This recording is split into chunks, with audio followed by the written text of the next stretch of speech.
Hello student, my self is Madhav Pratap Singh and आज आपको मैं एक कॉन्सेप्ट है केमिस्ट्री का, बहुत ही इंपॉर्टेंट कॉन्सेप्ट है जिसका नाम है एटम। ठीक है, जैसे आप देख रहे होंगे बोर्ड की तरफ, इसके अंदर एटम का एक मॉडल बना रखा है मैंने। कोई भी एलिमेंट का स्मॉलेस्ट पार्टिकल नहीं लिया। ये हम सभी जानते हैं कि जो एटम होता है वो क्या होता है, एक किसी भी एलिमेंट का स्मॉलेस्ट पार्टिकल होता है वह जिसे हम तोड़ ना सकें, जिसे हम अपनी नंगी आंखों से देख ना सकें, नेकेड आंखों से, मतलब we can't see that and we can't break it. तो आज इसके बारे में आपको मैं बताना चाहूँगा कि एटम के अंदर एक्चुअली में कौन कौन से पार्टिकल्स होते हैं। सभी को मालूम है एटम के अंदर इलेक्ट्रॉन होता है, प्रोटॉन होता है और न्यूट्रॉन होता है। ये तीन पार्टिकल्स होते हैं। ठीक है, तो हाउ कैन बी डिफाइंड या हाउ कैन बी आइडेंटिफाई कि एटम के अंदर कितने इलेक्ट्रॉन होंगे, कितने आएंगे, कितने जाएंगे, या फिर ऑर्बिट क्या है, सब ऑर्बिट क्या है। तो ये सारी चीज़ों का डिस्कशन बहुत ही सिंपल तरीके से मैं आज आपको बताने जा रहा हूँ। बहुत ही सिंपल है, आपको समझ में नहीं आए तो बार बार मेरे वीडियो को आप रिवाइज करके देखना। ठीक है, समझ में आ जाएगा, बहुत ही सिंपल है। ठीक है, देखिए जो साइंटिस्ट थे, ये बहुत लंबी कहानी है, बताऊंगा इसके बारे में। तो इन्होंने किसी भी एटम को आइडेंटिफाई करने के लिए या फिर उसको समझने के लिए चार बेसिक कॉन्सेप्ट दिए उन्होंने, जिसको हम क्वांटम नंबर के नाम से जाना जाता है। तो सबसे पहले आता है प्रिंसिपल क्वांटम नंबर। ठीक है, इसको इंडिकेट करते हैं एन से। किससे इंडिकेट करते हैं? एन से। अब एन की जो वैल्यू होती है वो नेचुरल नंबर है, 1 2 3 4 से चालू होती है। ओके, तो 1 के लिए क्या आएगा? के आएगा। 2 के लिए क्या आएगा? एल आएगा। 3 के लिए क्या आएगा? एम आएगा। 4 के लिए क्या आएगा? एन आएगा। तो इसे हम क्या बोलते हैं? ऑर्बिट बोलते हैं। और इसे दूसरे शब्दों में किस क्या बोला जाता है? शेप भी बोला जाता है। ठीक है, ओके। तो ये तो हो गई हमारी किसके बारे में? ऑर्बिट के बारे में जानकारी हो गई। ये देख रहे होंगे ये क्या है? ये के एल एम एन, ये बताया है मैंने। ठीक है, के एल एम एन, ये क्या है? ऑर्बिट है। ये क्या है? ऑर्बिट। तो ऑर्बिट से हम इंडिकेट करते हैं। अब आते हैं दूसरा नंबर जो है वो है एजीमुथल क्वांटम नंबर, जिसको हम इंडिकेट किससे करते हैं? एल बराबर एन माइनस वन से। एल बराबर एन माइनस वन। एन की जो वैल्यू है वो कहां से लेंगे? हम यहां से लेंगे। इसका मतलब एन की जो सबसे पहली वैल्यू आएगी वो क्या आएगी? 1 आएगी। रखा, 1 माइनस 1 क्या आ गया? 0। तो 0 क्या है? फिक्स है। किसके लिए फिक्स है? सब ऑर्बिट एस के लिए। सब ऑर्बिट एस के लिए। तो देखिए सब ऑर्बिट एस आ गई। इसका मतलब के के अंदर सब ऑर्बिट कौन सी हो गई हमारी? एस हो गई। ओके, बहुत ही सिंपल है। इस हमने यहां एस को हमने एग्जिस्ट करा दिया। ठीक है, अब सेकंड नाम लेते हैं n बराबर 2। तो n बराबर 2 का मतलब ये है कि जितने नंबर हम लेंगे, जैसे n बराबर 1 लिया तो सब ऑर्बिट कितनी होगी? s 1। n बराबर 2 लिया तो सब ऑर्बिट कितनी होगी? 2। तो कैसे होंगी? तो देखिए 2 माइनस 1 क्या आ गया? p। 1 के लिए क्या है? फिक्स है। कौन सी वैल्यू? p। लेकिन इस l ने, ये p कहां आता है? ये आता है 2 में। 2 वैल्यू ली है ना, तो ये p आ गया। लेकिन s भी आ गया। अब s क्यों आया? s इसीलिए आया क्योंकि इस l ने इसको कवर कर रखा है। किसको कवर कर रखा है? k को। k को कवर कर रखा है। तो k में कौन सी ऑर्बिट है? सब ऑर्बिट है s। ठीक है, और k ऑर्बिट को l ने क्या कर रखा है? कवर कर रखा है। इसका मतलब इसमें s भी आएगा और p भी आएगा। फिर सेम सिमिलरली n बराबर 3 लिया, 3 माइनस 1 इक्वल टू 2। ये किसके लिए फिक्स है? d के लिए फिक्स है। d क्या है? सब ऑर्बिट है। ये किसमें पाई जाएगी? ये n बराबर 3 वाली वैल्यू में। इसका मतलब m ऑर्बिट के अंदर d पाई जाएगी, d आएगी। कहने का मतलब क्या है? d आएगी। लेकिन m ने s k को भी कवर कर रखा है और l को भी कवर कर रखा है, इसीलिए तीनों आ गई, s p d आ गई। बिल्कुल सेम n बराबर 4 लेंगे तो क्या है? 4 माइनस 1 किसके लिए फिक्स है? f के लिए फिक्स है। तो f आ गया हमारा, आ गया है, यहां पर आ गया है। लेकिन इस n ने इसको भी कवर कर रखा है, इसको भी कवर कर रखा है और इसको भी कवर रखा है। इसका मतलब इसके अंदर s p d f चारों की चारों सब ऑर्बिट आ जाएंगे। ठीक है, मैं समझता हूं कि आपका कॉन्सेप्ट क्लियर हो गया होगा। तीसरा जो नंबर है वो हमारा है मैग्नेटिक क्वांटम नंबर। कौन सा नंबर है? Magnetic quantum number. ठीक है, क्वांटम नंबर, जिसे हम किससे इंडिकेट करते हैं बच्चों? जिसे हम m से इंडिकेट करते हैं और इसकी वैल्यू होती है l+1। ये फार्मूला है। ये क्या है? फार्मूला। बहुत ही सिंपल फार्मूला। जिस तरीके से हमने l बराबर n-1 के लिए लिया, ठीक है, n बराबर n-1, तो वैल्यू कौन सी ली, n की वैल्यू ली। अब यहाँ पर क्या दे रखा है, मैग्नेटिक क्वांटम नंबर n बराबर 2l+1, तो जाहिर सी बात है l की वैल्यू कहां से लेंगे, l की वैल्यू हम यहां से लेंगे, कहां से लेंगे, यहां से, कि किस सब ऑर्बिट के लिए वैल्यू एग्जिस्ट करती है। तो सबसे पहले s लेंगे, s के लिए l की वैल्यू कितनी आती है, s के लिए l की वैल्यू आती है 0।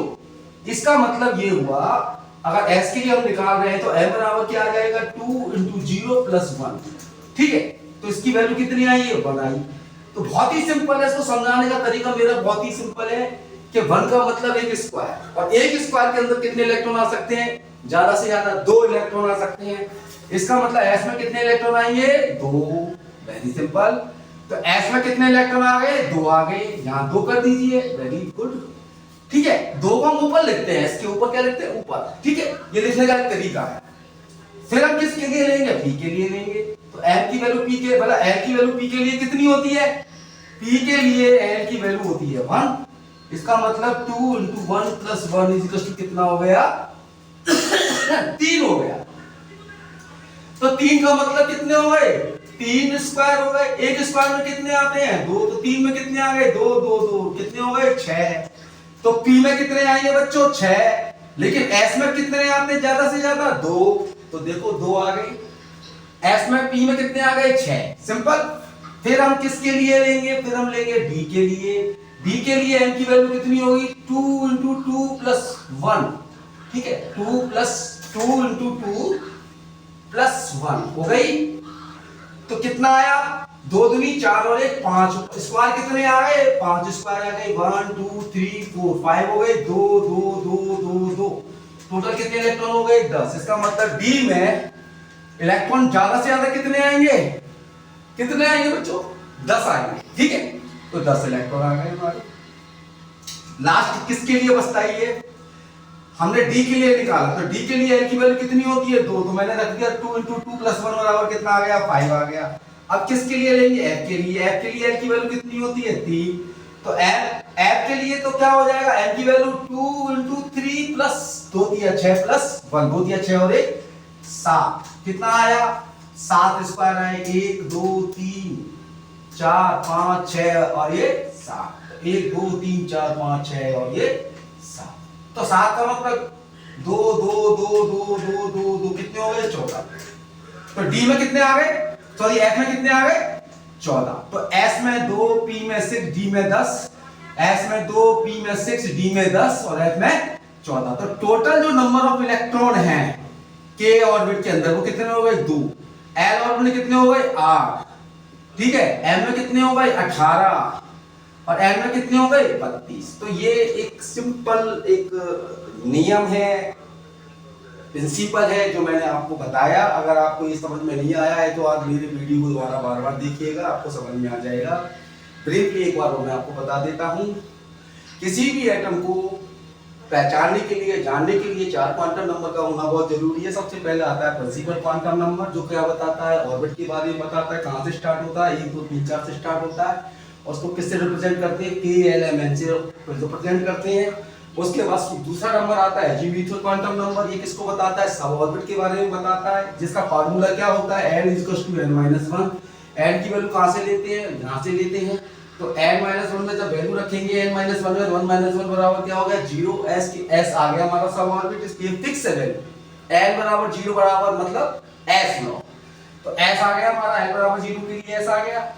n बराबर 2 लेंगे तो क्या आएगा, 2 - 1 = 1, किसके लिए है, ये p के लिए है। इसी तरीके से n बराबर 3 बराबर लेंगे तो क्या आएगा, 3 - 1 = 2, ये किसके लिए है, d के लिए है। n बराबर 4, l बराबर 4 - 1 बराबर 3, f। इसका मतलब l की वैल्यू f के लिए l की वैल्यू कितनी होगी, 3 होगी। ये मैंने आपको सिंपल बता दिया। ये मैंने आपको बता दिया, k में s होगा, l में क्या होगा, s भी होगा, p भी होगा, m में क्या होगा, s p d तीनों होंगे, और जो बाहर का ऑर्बिट है n वो चारों ऑर्बिटों को एडजस्ट करता है, s p d। फिर जो तीसरा है वो कौन सा है, मैग्नेटिक क्वांटम नंबर है। मैग्नेटिक क्वांटम नंबर को किससे इंडिकेट करते हैं, m बराबर 2l+1। l की वैल्यू फिर कहां से लेंगे, ऊपर से लेंगे। तो s के लिए l की वैल्यू क्या होती है, 0 रखो, 2 × 0 + 1 कितना आया, 1। 1 का मतलब 1 स्क्वायर, और 1 स्क्वायर में कितने इलेक्ट्रॉन होते हैं, 2 इलेक्ट्रॉन होते हैं, सिंपल है। फिर किसके लिए लेंगे, p के लिए। p के लिए l की वैल्यू कितनी होती है, 1 होती है। 2 × 1 + 1 कितना हो गया, 3। कितने स्क्वायर हो गए, 3 स्क्वायर हो गए। 1 स्क्वायर में कितने आते हैं, 2। तो 3 में कितने हो गए 6, वेरी सिंपल 6 आ गए। सेम इसी तरह से d बराबर क्या हो जाएगा 2 into 2, क्योंकि d बराबर l की वैल्यू कितनी होती है 2 होती है, तो 2 दूनी 4 हो गए 5, कितने हो गए 5, और स्क्वायर कितने हो गए 5, और एक स्क्वायर में कितने इलेक्ट्रॉन होते हैं 2, तो 2 पंजे 10 10 आ गए। देख रहे हैं आप। और लास्ट में कौन सा बचता है f बराबर f किसके लिए इंडिकेट होता है l के लिए इंडिकेट होता है, l बराबर 3 की वैल्यू किसके लिए इंडिकेट होती है f सब और रूट के लिए, ठीक है। तो 2 3 6 और 1 7, 7 का मतलब 7 स्क्वायर, 7 स्क्वायर हमने कर दिए। 7 स्क्वायर जैसे ही करेंगे इसका डबल कर दो, 7 दूनी 14, कितने आ गए 14 आ गए। तो लिख लिया हमने 2 2 6 2 6 10 2 6 10 14, और अगर टोटल करें इसका तो 2 8 18 32, ठीक है बच्चों। तो आज मैंने आपको एटम के बारे में बताया। अगर आपको ये मेरा वीडियो अच्छा लगा हो, समझ में आया हो, तो प्लीज मेरे चैनल को सब्सक्राइब कीजिए, लाइक कीजिए, और ऐसे ही मैं छोटे छोटे वीडियो आपको डालते रहूंगा दोनों ही सब्जेक्टों के बारे में, केमिस्ट्री और फिजिक्स। मेरे चैनल का नाम है Maddy chemistry and physics. Thank you so much.